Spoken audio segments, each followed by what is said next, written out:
So when the iPad mini first came out, I made a video about it right away saying it was one of my favorite Apple devices that exists and that I own. And that still stays true. I love the iPad mini. But in talking to a lot of people about the iPad mini and why it's great and why people don't want it, gaming kept getting brought up. A lot of people were wondering, does it actually game pretty well? I'm not a giant iPad, iPhone gaming person, but you know what? I thought I would sacrifice my dear, sweet, precious time and play some video games for all of you, and boy was it tough. So I did some research online to find what were some of the more demanding games that you can get on iPad, and then I tested them out. So you don't have to stare at my hands using the iPad the whole time. I did play all of them with an Xbox controller that was Bluetooth connected to the iPad. The first game on the list is NBA 2K21. Honestly, I didn't even know this game existed on iPad, and I love 2K games, so I downloaded this right away, and let me tell you, it's actually really good. I'm surprised. Usually like a mobile version of like an actual video game from like consoles doesn't usually port very well. This one is actually a really good version of it. And as you can see from this footage, gameplay was perfect. Visually, the game is amazing. It looks so good. Colors are vibrant. And honestly, I had 0 frame drops. There's no stuttering at all. The connection with the controller worked perfectly. No latency. I had 0 issues with this game. And again, in all honesty, like sitting there playing 2K on an iPad is actually great. I had a great time with it. So this is a game that I would actually recommend, on top of the fact that, you know, performed extremely well on the iPad mini. And up next is Call of Duty Mobile, which took about 10 minutes to get through all the damn pop-ups that you have to click through to get to the game. But once again, play through it and it was seamless. No issues, no frame drops, no stuttering, no issues at all. But this one I do have to kind of give to the fact that this game is a couple years old.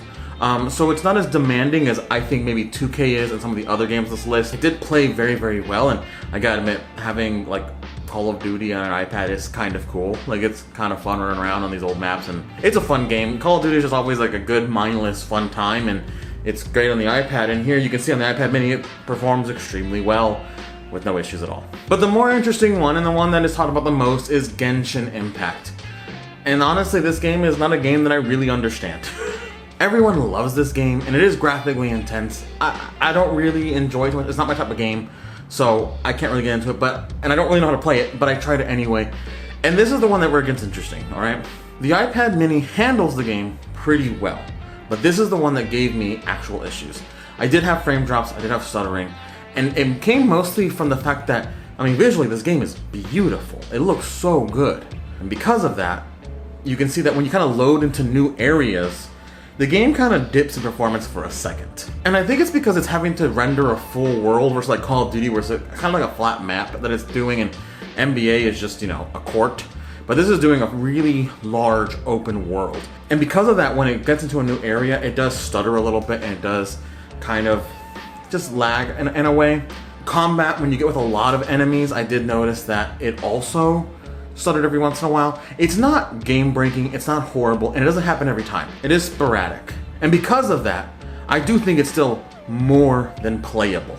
I had no problems playing the game. I never had a point where I was like, oh, this is the worst. I never got annoyed by it. It was perfectly fine. It ran really well. And while, again, it's not a game that I would normally play, I can see how it's fun, and I can see how it's more than playable, and I would have 0 issues playing on the iPad mini. This is also the only game, too, that did get the back of the iPad a little hot. Not uncomfortable to hold, didn't burn my hands, but you can feel the temperature of the chip getting a little higher than anything else on this list. There's not much else native to the iPad mini that can push it harder than Genshin Impact can. So I thought, let's try something different. Let's stream games through Game Pass to the iPad.